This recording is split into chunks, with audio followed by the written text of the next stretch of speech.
High Top Sports, where the takes don't miss. The prof with the stats, the champ with the fist. Water bringing fire, cowboy, tie riding bold. Balls calling bets, watch the stories unfold. And it's truly eyebrows running the show. It's High Top Sports, baby. Let's get it. Let's go. Good morning, good evening, good afternoon, ladies and gentlemen. Welcome back to High Top Sports. Happy Monday. Happy first day of the week. Good to see you. As a lot of you probably know, we sprung forward this past weekend, and I love it. I'm a huge fan of it. Obviously, it stays lighter later, and I love that. It's like 7:30, and it's still daytime out. 8 o'clock is still daytime out.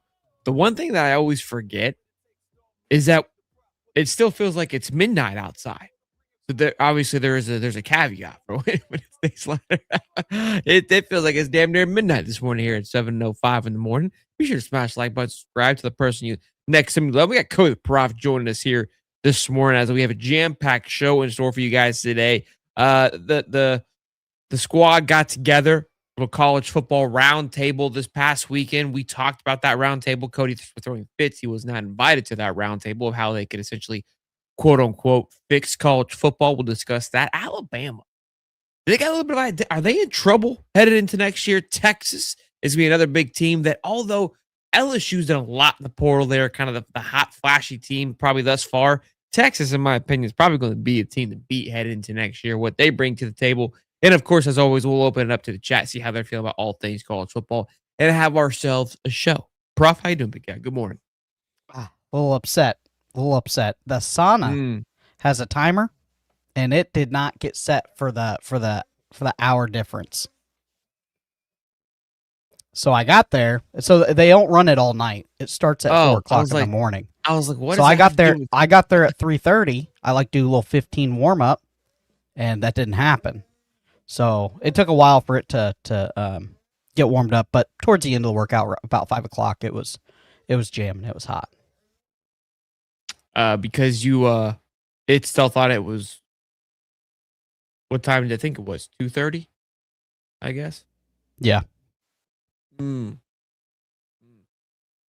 Tough sledding there for the Prof this morning as he continues to on his path to sub 40 here with the crew. How we feeling? We talked a little bit about it last night. Not too much though, not enough. We got some clips flowing out there. We had some band work. How do you feel? A little bit better. Form looked a little better. I always feel the worst right after speed training. Like, what am I even doing to myself at 35 years old? But,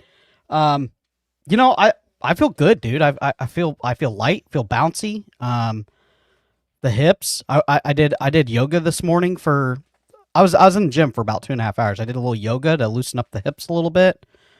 Doing that every single day. 2.5 hours, man. To have that time. Well, yeah, it's in the middle of the night. What a blessing. Yeah, it was either watch Bob Does Sports or go to the gym. So I did a little bit of both. Okay. All right. Okay. More Bob Does Sports, for sure.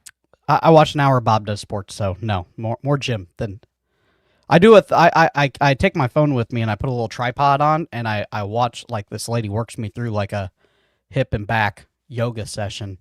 I go into the little room. There's a little room we have, a little pad, and I sit in there and do yoga for 30 minutes now. Living at midnight sauna has its advantages, for sure. Nobody's in that place, but there's like 2 juice heads, like 2 bodybuilders in there. They live there though. They're there all hours of the day. Nobody's up to harass or bother him. I love it. Let's talk this. Where's my stuff here? What are we doing here, Cody? What do I got going on? I don't know. I'm getting replaced, so it doesn't even matter at this point. We're gonna have to put it up for the chat. Jarvis or Cody? Yeah, Jarvis is gonna be pretty cool. AI is taking over the world, guys. You all know that. It's kind of, dude, I don't know. I think my algorithm is just too much AI at the moment. It scared the living hell out of you, all the stuff. I mean, I don't know if there's going to be another host for a Gator podcast anytime soon from AI, but, we'll see. So the Friday, the Saving College Sports Roundtable at the White House got together, discussed a lot of handful of people. Somebody who was there was Cody Campbell, who's Texas Tech's NIL, big money lover. I know our guy Nick Saban was there as well. those are some of the kind of the big names that we know of that were there. But I mean, I could just it had a handful of people there. And the ultimate goal was obviously to fix the mess, is what they called it, to for college football. Right now, the schools are navigating the $21.3 million in salary cap, the rev share salary cap, which we've talked plenty on this show, which again comes from the TV deals, right? And we spoke to how some schools even tweeted out, Texas being one of them, when they were losing some bidding wars early into the portal of when are some teams going to start abiding by those rules, and then ultimately they I guess quit following those rules and went and landed some guys. Program like Texas Tech, obviously they're using the soft cap. LSU, where they're able to push that spending of 20 points to over 40 million with the loophole rules. Again, I'm not blaming the schools here, right? This is the schools or anybody else's faults outside of the organization, the NCAA, for allowing this chaos to happen. So Trump's executive order could target those third-party NIL payments, and obviously looking to push what they're calling the SCORE Act. Now, he was quoted saying that he wished it would just go back to the way that it was pre-NIL era, which had a couple people hurt. Yeah, had people. It's like trying to put toothpaste back into the tube. Like, you ain't gonna do that. But look, I do believe we've talked plenty about this as well. Is that there needs to be some barriers, some guidelines on this thing. Ideally, and I'm not even too concerned about there being an NIL situation that the NIL third parties are involved, but there needs to be regulations on it. And that was kind of what they discussed, is how can they place it. The other factor, which we've talked plenty about as well too, going back to that kid from Alabama, there's too many local judges and whatnot pushing laws passed that are giving people, there's just too much freedom, too many things happening around the sport. So they're trying to force this situation through. And look, for Florida, it would benefit us mightily if they were able to get some reins on this. Again, I don't think it gets to the point where they go back. I know he said this, but I think ideally they just want to get some regulations on the NIL budget part of it, which is separate from the rev share. And there's two things. The angle they took was more so in pro of saving the other sports that are in college sports, which we talked just recently about this from the Olympic standpoint, right? The winter standpoint of how we struggle, and that we feel we should be putting together an act to help that improve. Well, the reason why we do so well in the Summer Olympics is because a lot of that are collegiate collegiate sports. So there's a pipeline for it, if you will, and that could be in danger with this new structure we have in college sports. So that was a good factor. The other issue that they had with this entire roundtable, and I think we did speak about it when we spoke about the potential of this roundtable, is there was no college athlete representation, and so it's at this point you may have not felt they had a seat at the table due to how they fit into the equation, but you now pay them. They now have control of the conversation, and so now they've always had a control, but it was they didn't have control, but they made them feel like they did. But now they actually do. And so to have zero representation of the student athlete was a problem. I'm just going to start with this. Scariest term you can ever hear from anybody is "I'm from the government and I'm here to help." Because golly, this is not going to go out. This is not going to turn out well. I mean, come on. And just because he passes an executive order doesn't. That's just telling Congress and Senate to come up with a law to fix it. It's not going to be a magic pen of overnight. It's going to be fixed. I think there are some things just getting it. I think a roundtable could possibly get it pointed somewhere in the right direction, I guess, as a compass, because you're talking about it. And when you talk about it, there's new ideas. The question is, are the right people talking about it? And maybe you pull some players that were just on NIL last year that are currently rookies in the league and ask them how they thought about it. It's one of those things, though, that the adults in the room messed it up so bad a couple of years ago because they got scared because the Supreme Court said what you're doing is basically illegal. And so they whiffed it overnight, and it turned into the Wild Wild West. I think we're still 3 or 4 years away from this thing being sorted out, because it feels like we overcorrect, right? Every single time it's, well, nope, everybody can get paid. Oh, but the it can't be from the colleges, and it can't, the head coach can't know about it, and it's got to be third-party representation. Then we got agents starting to get involved. And then it was like, the college has got to be able to manage a roster. There's going to be rev share money. That's gonna get a different pot of money, so we can spend out of that. That's kind of salary cap-ish, unless you have a big booster or a collective like what Florida has. Then you can spend extra on the players needed extra.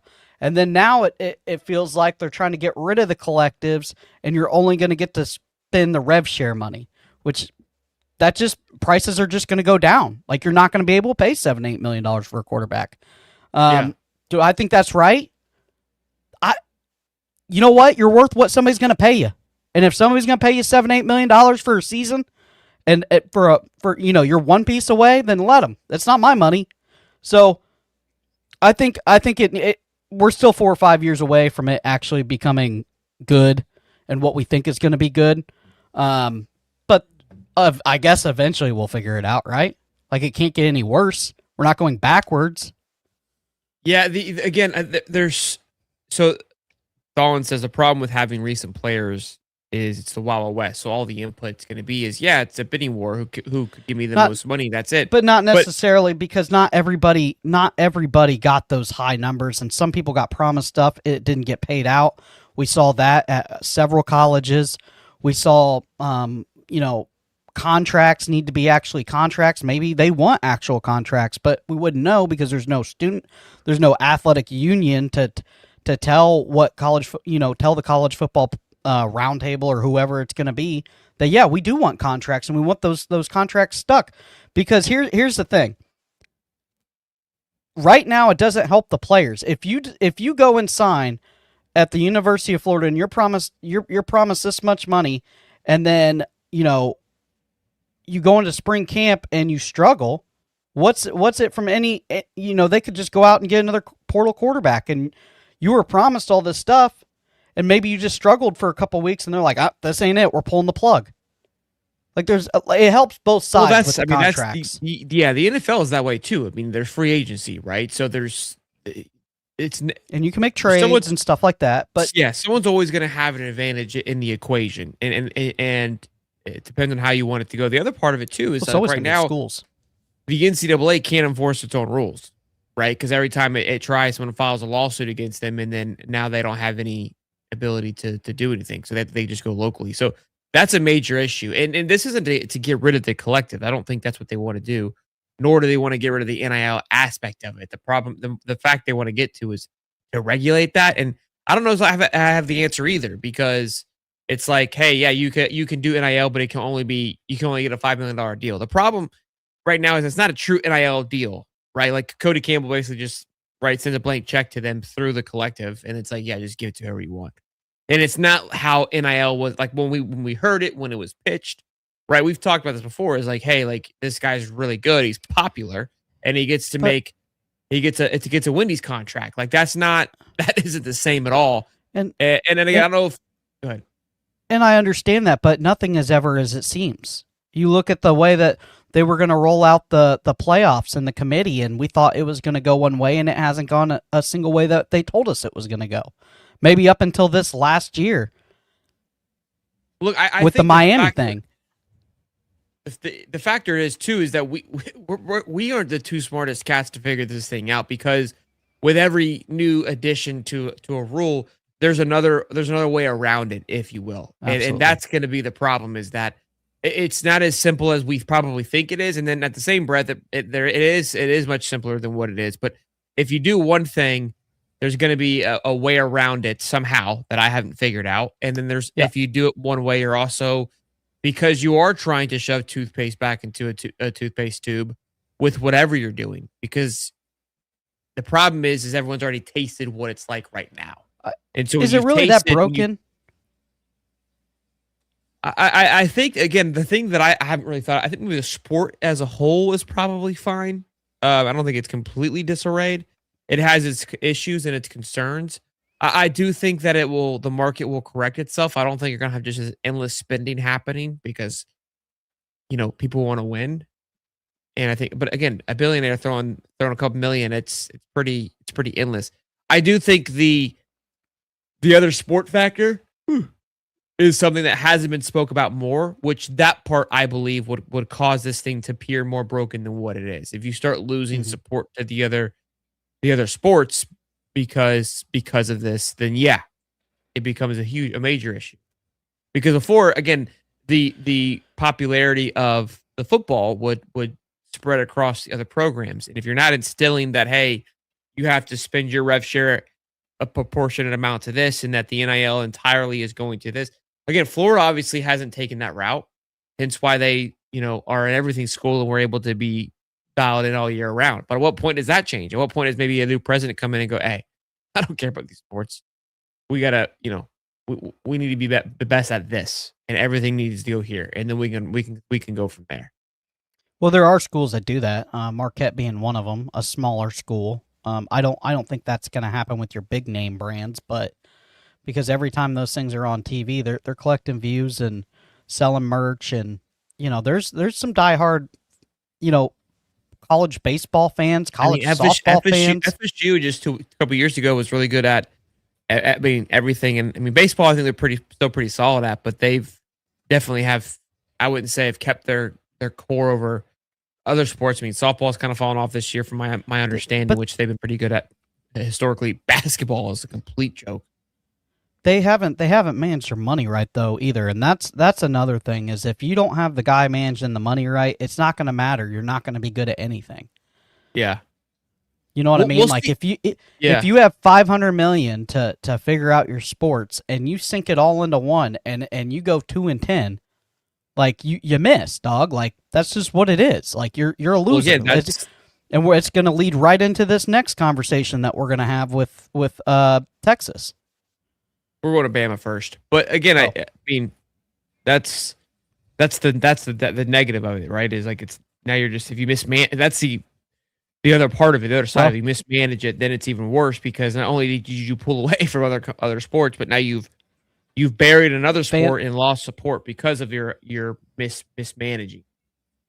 Fans are going to hate you either way unless you're winning. Winning cures everything. Winning cures cancer. Winning cures wars. Winning cures everything. If you got a winning football team, everybody feels good around that campus. And I'm going to say this: there's got to be a loser, right? And everybody's willing to take the gamble. Just some teams are going to come up short. It kind of happened to us last year. We came up short. The amount of money we spent on that roster, the amount of money we spent on DJ Lagway, it came up short. Yeah, short's an understatement. Speaking of winning and having a lot of pressure, Alabama is a team that we haven't spoke a lot about. I don't know if it's been talked about enough. You're a little blurry. Is it me or is it you? No, I'm crystal clear in mine. Chat? Am I blurry? Maybe it's just me. You're trying to replace me already. That's Jarvis. Yeah, Jarvis is like, hey, this guy's not it. This guy's not cutting smoke. How dare you? He's infiltrated already. It's Cody. This is what I love. I'm so glad the chat is finally here to settle this debate. We do this on a regular basis pre-show, and he's like, no, it's not me. It's you. Your side sucks. Little does he know, I'm the host. I'm the host, and I can see what. We know, Cody. We know. All right, let me Jarvis, go ahead. I'm gonna listen. Jarvis. He's cutting into my internet. Cutting it. He's infiltrated my internet. I gotta. All right, I gotta reset this internet real fast. Oh, reset the internet. This guy talked about being up since 4:00 in the morning and then completely. I've been up, or maybe we just do this view right here. It's a better view. Why are you? Yeah, now you are Jarvis. Now you're just the behind the scenes. Well, this is going to be a bummer here with having talking Alabama. Maybe I should wait while he resets the internet mid-show. You see, this is what we're talking about here. This happens all the time off screen. We'll be arguing about who looks cleaner, and I'm like, Cody, what I see is what's being produced. But I am the host of the show. He's like, no, yeah, I look fine. Okay, all right, you're right. Well, great conversations there. Let's see what Dumb Company comment says about the last topic here. I'm not against the players making money, but earning life-changing money at 18 without having an idea of the product you will get on return just doesn't make sense. Yeah, I don't think at this point, and I always feel like that was probably a little bit of a factor, that there was the caveat that people didn't like the players getting paid, right? That was an issue. We've all, 90% of us have come around and like, yeah, we're cool with them getting paid. I think there's been a lot of cool things and great things that have come from this that we've enjoyed. And it hasn't really affected the sport as much as we thought it has. Now, the part that I still think a lot of us have not necessarily gotten used to is the transfer portal and the constant, rotation of things. That definitely is a factor. But yeah, welcome back, Jarvis. Good to see you, buddy. Much cleaner. Can you? Yeah, I'll fix it. Jarvis wouldn't have this issue. Jarvis is jacking with me. Jarvis is I'm not happy with him. Yeah. Alabama and their identity headed into next year. So I've talked about this a lot actually with Alabama and how they recruit. They recruit very Kalen DeBoer like and not Alabama like, which is fine if you're not Alabama, right? And you can kind of see if you go look. We've talked about this before. Their classes and where the base of the class came from. What this team has lacked, I think, since DeBoer has got there is it's not Nick Saban. We understand that. But Alabama has been known for just punching you in the mouth and being strong in the trenches. And even though they had Caden Proctor, who was, intended to be your first overall draft pick at the beginning of the year last year, still going to be a top draft pick. Just think about that. Fell towards the back half of the stack and a lot of players did. So it's not like I'm here to shit on Alabama. That's not the point here. The point is that they've lost their identity in the sense that we are going to be strong in the trenches, run you over, and every aspect of the game. They've gotten away from that. And now, although they had an issue last year, their identity last year was the quarterback room. That still remains the same heading into this year, with Keelan Russell and Mack, I believe, being their two quarterbacks that will be looked at, right? But the other part of it's going to be the amount of who they lost in the trenches. They ranked 125th in rushing offense last year. They couldn't run the football. I mean, how many times do we have Ty on the show and he didn't like Alabama because they couldn't run the ball?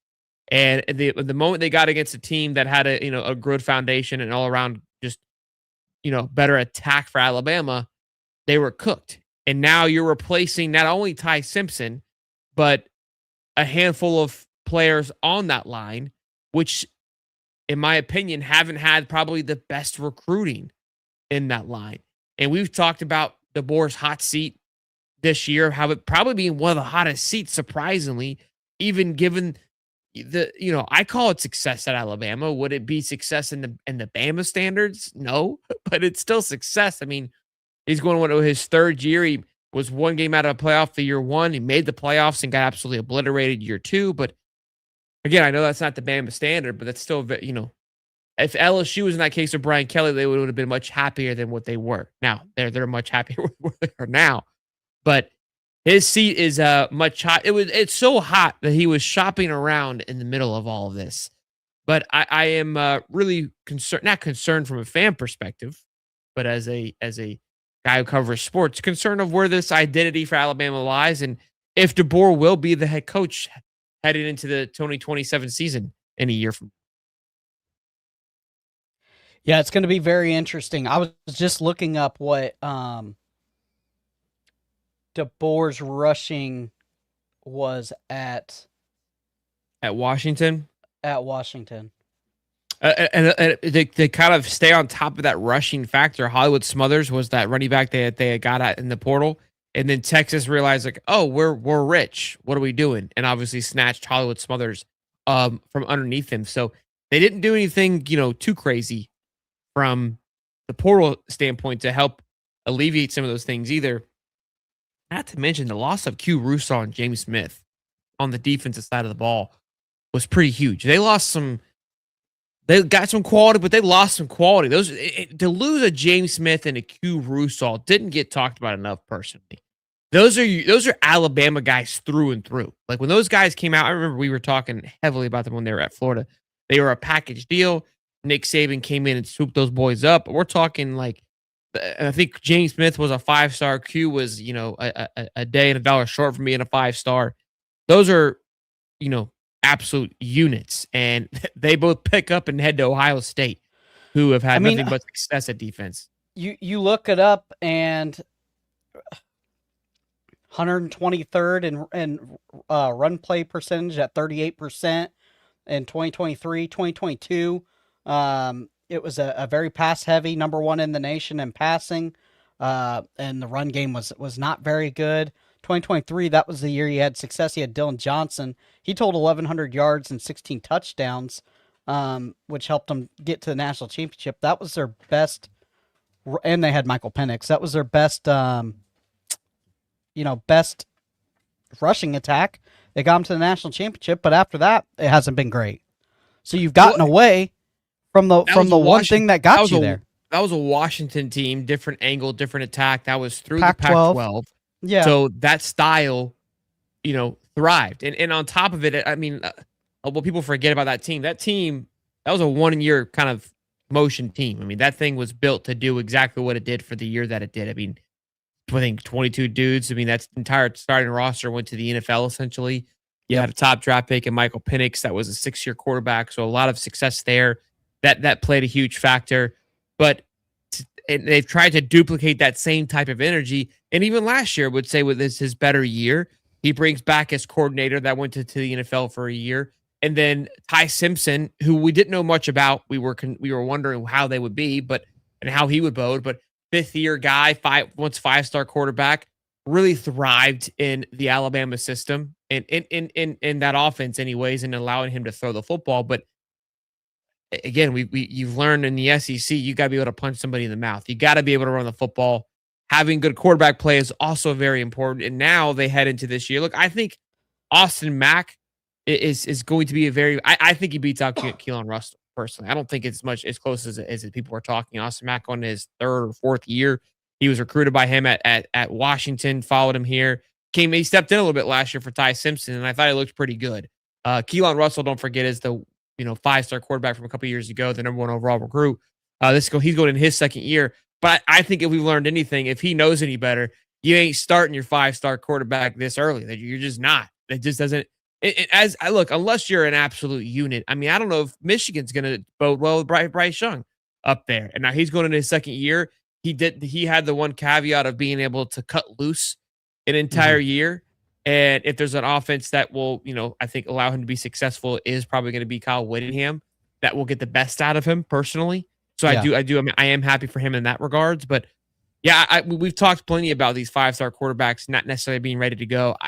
I think Austin Mack is going to be the guy, but is it still going to be enough? You kind of go back to a similar situation you were the year prior with, is he going to be more Bryce Young-esque and not as much Ty Simpson, more your pocket passer, or could he be a better combination and more Michael Penix-like, which would be good for Kalen DeBoer's offense?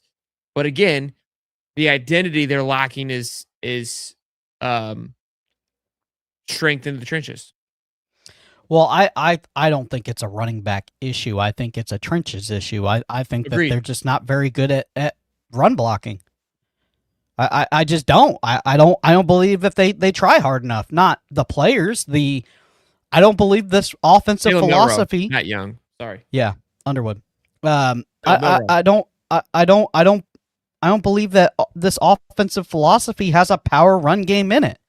I think it's very finesse. I think that works sometimes when you have all the talent in the world, and you got a good quarterback, you can put up a lot of points. But when it comes down to it, if you want to win national championships, you got to be able to run the ball.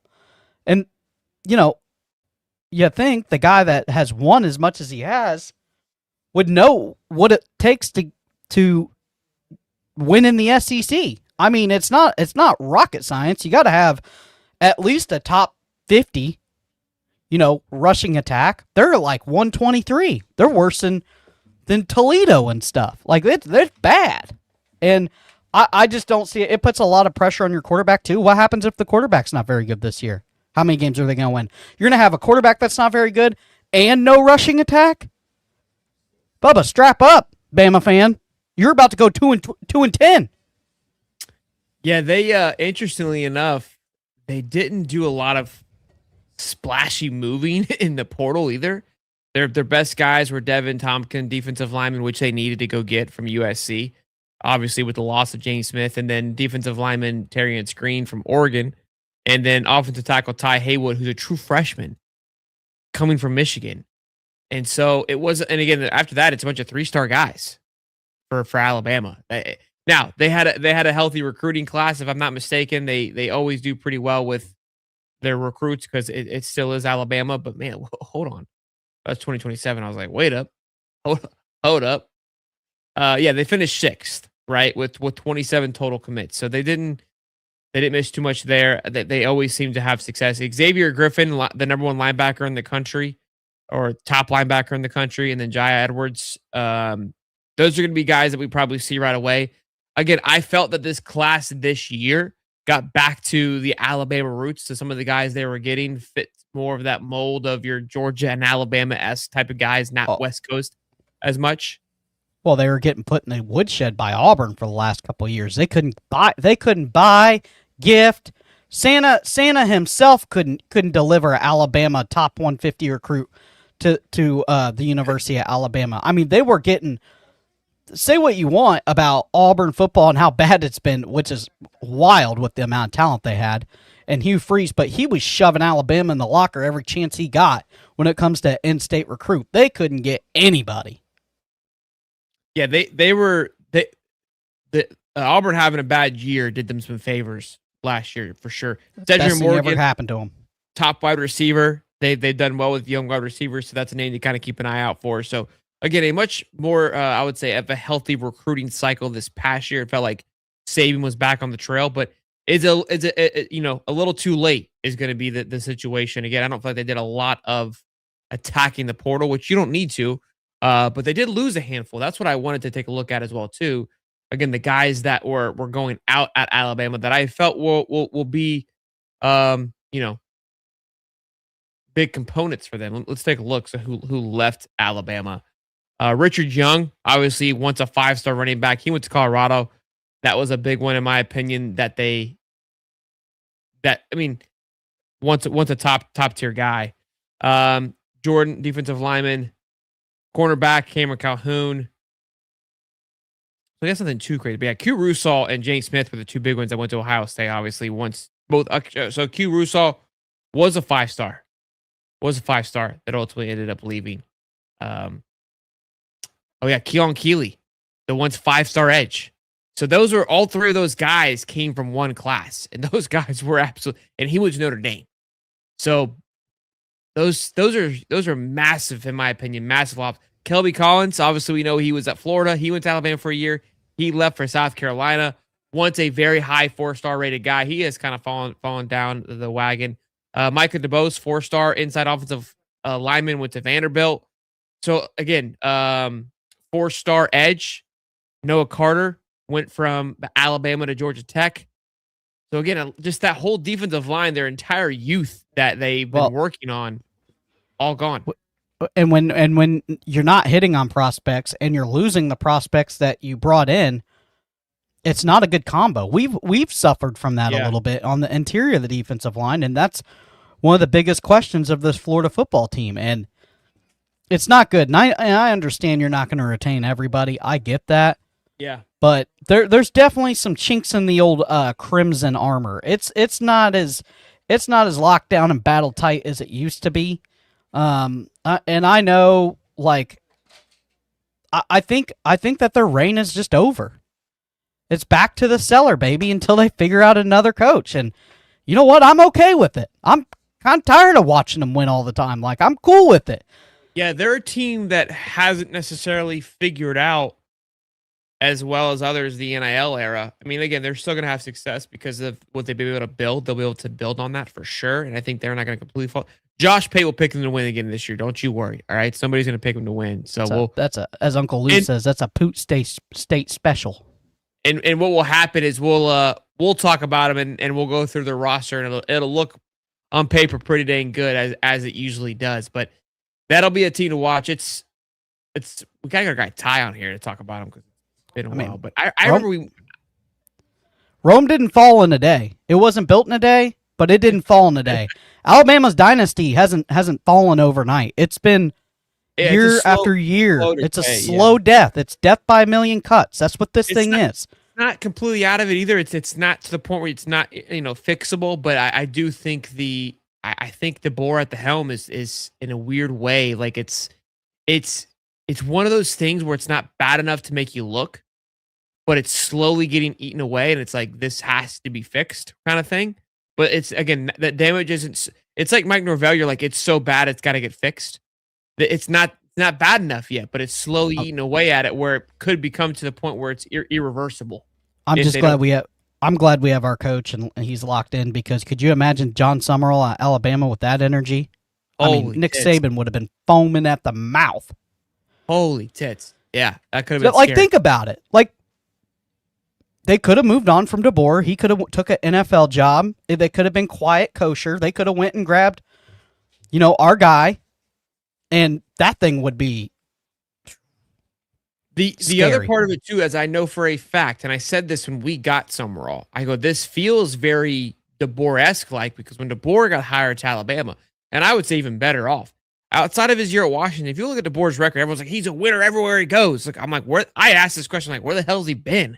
It was my question. Like, when he got hired at Alabama, I was like, it was if he was the next coming to Nick Saban, it was like, this guy has been in the works. We all knew this was going to be a thing. I was like, the hell you did.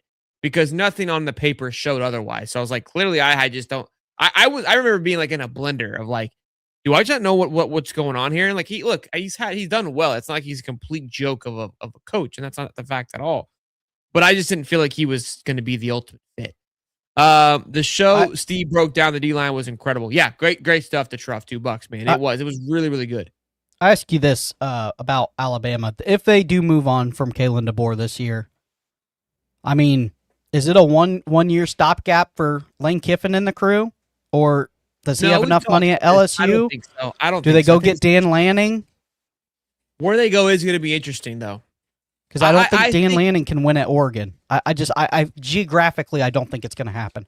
They've dumped millions and millions of dollars in that football program. They can't get the right type of guys up there.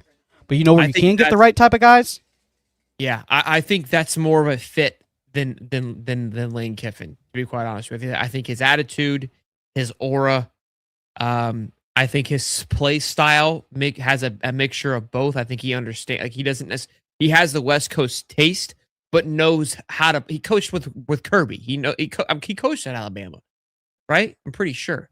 Yeah, he's a Saban tree guy. Yeah, so he would be a great fit if that were the case. But talk about another team in the SEC that dealt with a little bit of an identity crisis last year, but I think is going to be. To me, it's going to be the team to beat. And I know, there's people. I know Swolder's one of them loves to hate on Arch, and we hated on plenty last year, as anybody did, given the expectations headed into it. And although he found a rhythm, I've been very hesitant on Arch, just because, yes, he looked better last year. It's easy to look good when the pressure starts to alleviate some, and so that was kind of how the end of the year went. It was like, look, you ain't got nothing to lose at this point. Go play football. And anybody can play good at that point. So I'm carrying stock over from last year. I'm not carrying all the water over with that. For me, what I feel like this team is going to do a lot of special things is that defensively you bring in Muschamp and Stoops. And I think that defense was good last year. I don't think it was an issue last year. I think they had other concerns. Offensive line wise, the ability to move the ball was their problem, right? They couldn't score. But defensively, not only do they still retained all of that talent, they went and got some guys. I think they bring in a fierce defense coaching staff that's going to be able to elevate it even more so. Yeah, I'm not believing. I'm not a believer. No. I think Sark's back to his old ways. They used to call him 9-win Sark for a reason. He can only win 9 games, and I don't think the defense is the issue. I don't think the defense is the issue last year, and they're going to have a dang good defense. I think it's the offense. When you look at that offense 2 years ago when they had Golden at the wide receiver, he did so much for him, and he really got them out of a pickle multiple times. And yes, I understand they got Stoops and Muschamp, but they're still going to have to be able to score, or it's going to be 7-14, and it's going to be unbearable to watch. They're probably going to get better. They bring in some familiar faces. They got Jabbar Jalouk on the running back side of the balls, and Billy Gonzalez on the wide receiver side of things, which I think are two viable coaches for those rooms to help, one, elevate that young, very talented wide receiver room. The running back room, obviously, they go pick up Hollywood Smothers, who you were a big fan of. You're ready to burn down Florida when they didn't pick up the guys that you wanted. I don't forget that. But they've done well in that regard. And I think offensively wise on the trenches is still going to be their question mark, although I do think it takes a step up. But yes, Sark is probably going to be their biggest question mark, right? It's very Ryan Day-esque, like, where he's still going to call the plays. Well, I mean, you just saw your buddy Billy get fired for it last year. And they've already, Texas fans have already called for him to give up the reins of calling plays, and he refuses. And I'm telling you, it doesn't matter the way you slice it, the way you cut it, but pride always and ego always kills you. I mean, all the way back from the Bible. Pride and ego, that'll get you fired quicker than anything. Minus, if you're Sharon Moore, but that's besides the point. I think philosophy wise, I think they got his number on the offensive scheme. I don't think he's changed much. I think he likes sticking with what he has and what he knows. That's fine, but I think it's outdated. I think that they've caught up. And they don't have an offensive coordinator in there breathe in fresh plays. You know what I mean? The guy's got to recruit, run a football team, do the collective, transfer portal, hire coaches, and game plan for an entire team. Get them to the hotel if they stay at a hotel. He's doing all this logistics, everything back behind. Anytime there's a kid getting in trouble, he's putting out fires everywhere, and you want him to call plays. The day of head coaches calling plays is about dead. There's just too much going on. We saw, last year that was my thing for not picking Ryan Day last year. I was like, you got to go take a look around and go, the teams that are having success were teams that had head coaches as their coach, right? Not an offensive coordinator or even a DC, if you will. The one thing to this that's interesting is that, like, in years prior, when you pick a team to go and win and you felt they were confident, especially coming to the SEC, whether it be Georgia or Alabama, their schedule complemented that. Right? They had a schedule that was, you looked at it, you're like, oh yeah, they're going to be just fine. Like, there's like 3 games they got to worry about, but after that, it was pretty good. The other part of it too is that the parity in the SEC and all of college football has elevated as well. So that plays a huge factor. My point is there's no weeks off. And when you do have hype headed into the season and there are teams and with the parity, it's like nobody's that far off behind you. This is what I keep saying. This is why I say the money thing isn't much as a factor, because when I say these names, you're like, yeah, that's going to be close. Well, why is it close? If they're spending, they're spending over $40 million. LSU spending over $40 million. Why is it close? Because that's what spending money has done. And you realize, and you'll do it in your head naturally that, hey, $40 million between $30 million, the gap isn't maybe as big as you think, because when you start talking about these games, you're like, yeah, these are going to be good games, right? So they've got Texas State, they'll win. Ohio State at home, I think they'll win. Then UTSA, they'll win. Then the schedule starts. They've got Tennessee on the road. Not going to be easy. You have two. In my opinion, those two teams are very similar, and how they are ran. But I look, if we're taking an offense, you got to like Heupel and the gimmick they're going to be able to throw early on in the season. Now, defensively, I think that Texas defense is going to be something else. But then you go to Oklahoma. I think it favors Oklahoma, because I think with John Mateer is going to bring a better offense. Then you have Florida. Florida's going to mop the floor with them. You have Ole Miss. Then they have 3 at home. Then it's Florida, Ole Miss, and Mississippi State all at home. Ole Miss, if look, Trinidad Samuels, that situation is back on the market. The NCAA is pushing back like a lot of people said they would. So we'll see how that team is very interesting, because it literally could go one or the other way depending on that quarterback situation. Mississippi State, that should be a no-brainer. But then you have Mizzou on the road, LSU on the road, a new coached Arkansas, and then it ends with A&M. And outside of again, I would say Mississippi, and I would still put Arkansas in this category. Mizzou on the road ain't going to be easy in November. I can tell you that. No. It's at Mizzou? At Mizzou. Oh, God. Noon game. Cold. Nobody in the stands. I hate playing at Mizzou. Yeah, that's going to be a tough game.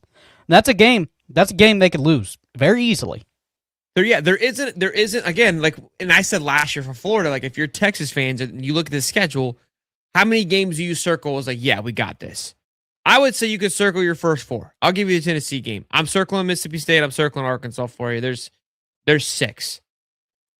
After that, the percentages, dwindle mightily. Now you may be favored. But you're only, again, I don't even guaranteed 6, but let's just say you're guaranteed 6.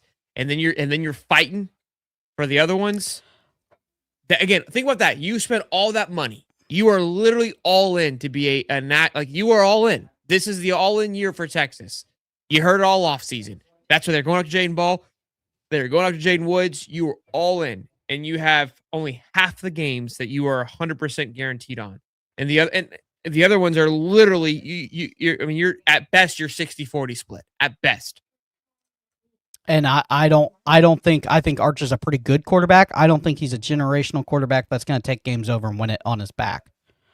That's going to be the big thing is what the step that he takes. I agree. Yeah. I think that we're putting a lot of stock into this Texas team. And I think that's why there is, in my opinion, I think this juggernaut appeal because again, I'm not in the camp that you need Arch to go out there and be an absolute hero. Well, I think that he can be very Julian Saiyan-like, which we said, hey, come playoff time, he's going to have to grow into this. But Marshall Reed and A&M were just fine last year. And I think Arch can be better than what Marcel was last year. You just need the other pieces. Look, the part for Texas was the trenches. A&M could run the football last year. Yep. All right? And so if Texas can figure out how to do that part of it offensively, they're going to be fine. I promise you. They couldn't run the football, so their wide receivers couldn't eat either. Well, and here's another thing. They're going to be ranked high in the preseason poll. That's going to help them because they're going to get off to a good 4-game. They're going to be looking at about the number 4, number 3, or number 2 team in the nation by the time they face their first big opponent.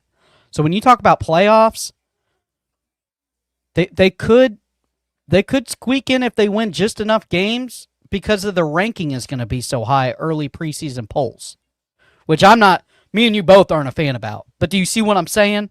Texas, they're going to be favorable because they're so high up. Yeah, they're going to be a top 3 football team. Yeah, they're going to be top 3.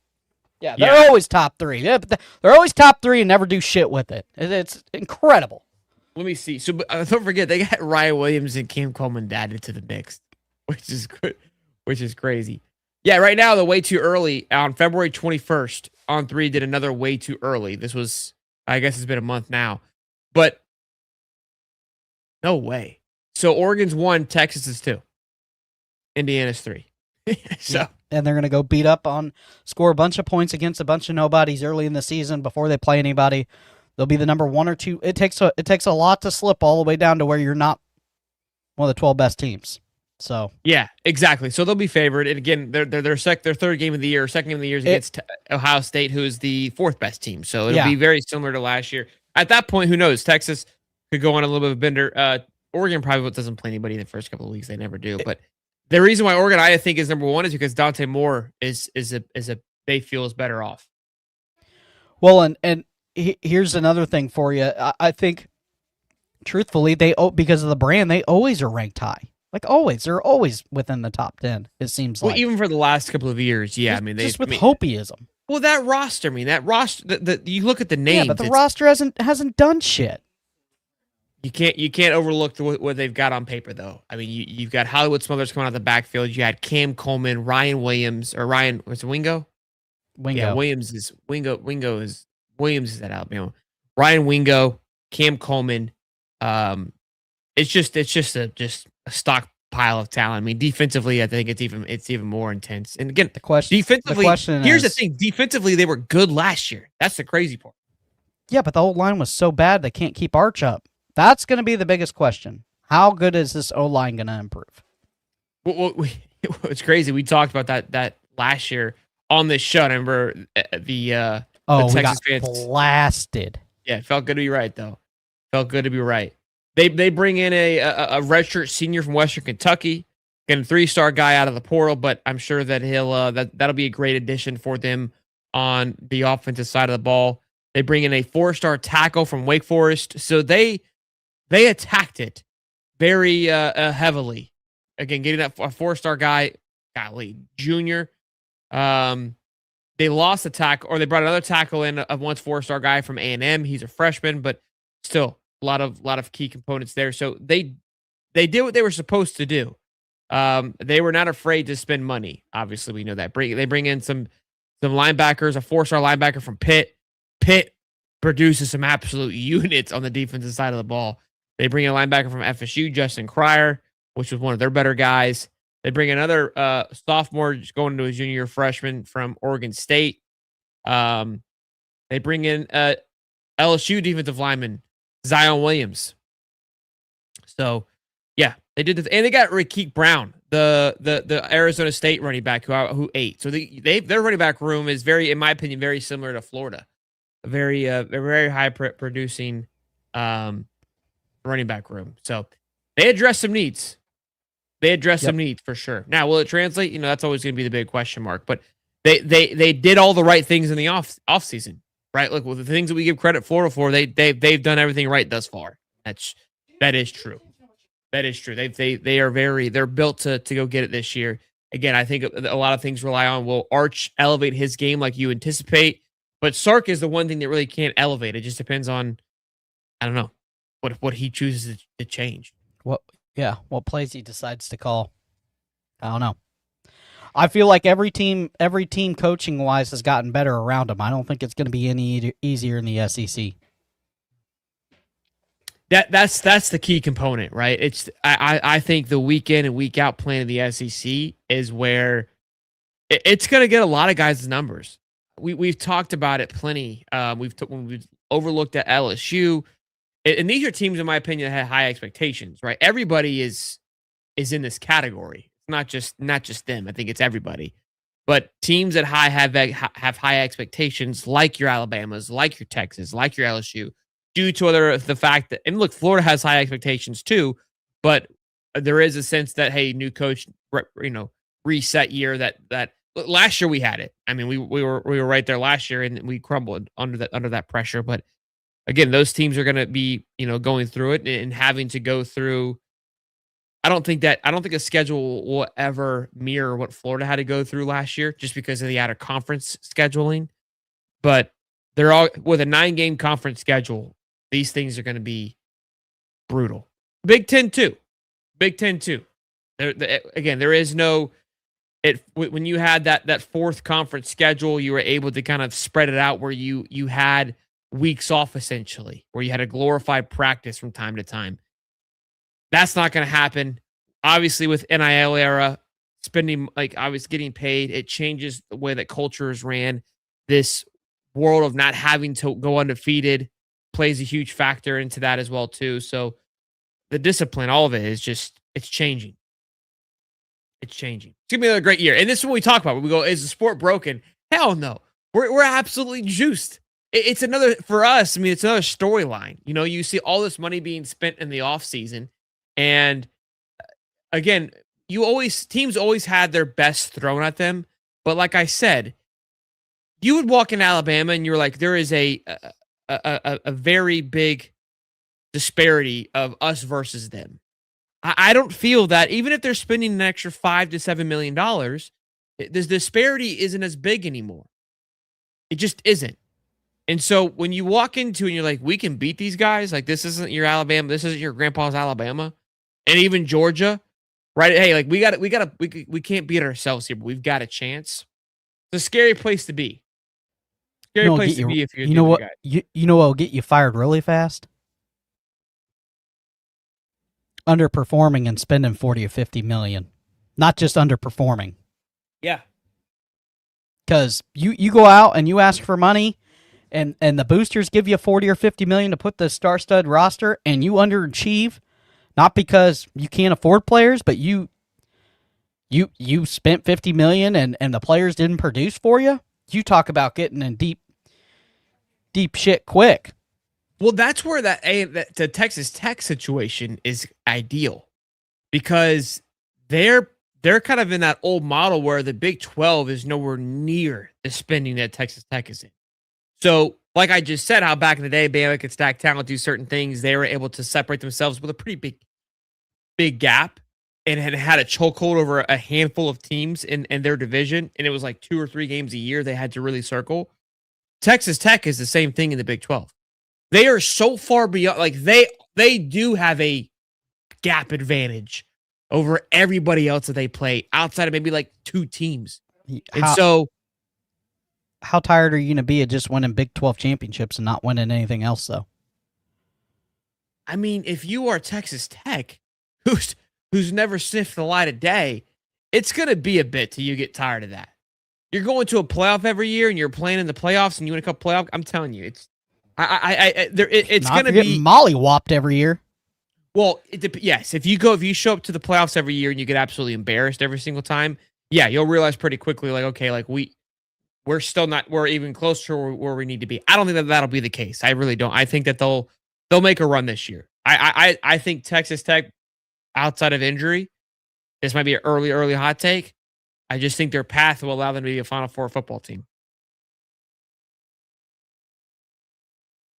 But yeah, I gotta agree. I don't think Texas Tech's game really translates when you get up against these other schools that are doing everything right. Plus they have the talent last advantage. year, I think they 2 years ago defensively was their issue. They attacked it mightily and were one of the best defensive football teams in the country, no matter who they played. I mean, they kept Oregon at 15 points or whatever it was. Offensively, for whatever reason, they just couldn't figure things out. They had a lot of injuries. They struggled. But I don't think that's going to be a factor this year. I think they're going to ramp that back up, and they still attack the defense very heavily. So I think it's going to be a good football team. Once again, I think McGuire does a good job there. I'm a big fan of what he's been able to do. I'm not saying they're going to win the whole damn thing, but I don't. I could be ahead of myself too. This might be a way too. This is one of those like way too early takes of who makes the Final Four. But I don't know. I think their path is there, and they're going to have to overcome. They could very easily be a Final Four team, or get a first round bye, which then would just cause them to have to win one game to be in that Final Four. We'll see. But great stuff. Great morning show as always. Tomorrow should be an absolute blast. We've got John joining us to talk about obviously what's heating up to be a phenomenal March Madness. The SEC tournament starts this week. Florida tips it off on Friday. But right now, it looks like Florida may have just slid themselves into a number 1 seed, which we'll talk about a little bracketology with John tomorrow. And again, what teams concern us? UConn drops another one. They're kind of getting a little wobbly. They're reminding me of the Auburn team of last year, where it's like, sure, they're still scary. They've got talent, but they're losing at a weird time, and things seem to be a bit wobbly for those said teams. So should be a great show for us after it. Q Lisa, Texas Tech will fail. They're pulling the FSU system. Very possible. There is a concern of that, but I don't think they're flipping it as much as FSU is my opinion, Q. Y'all be good. Cody Prof will get back after it. Keep working on that 40 time. Hopefully we'll have an update. Yep. Maybe we'll get some more clips to see how he's working so we continue to judge. Oh, we had a Juju super chat that I almost missed. $5 says, good morning, boys. I've got nothing crazy today. Take it easy and simple. Enjoy the day. Be sure to love on the fam and those around you. Sub 4.9, Cody. Y'all be good. Have a great Monday. We'll see you tonight for Champs Corner 8:35 or 8:15. We do, I think. Peace and love, baby. It's Hot Top Sports where the takes don't miss. The prof with the stats, the champ with the fist. Water bringing fire, cowboy, tie riding bold. Balls calling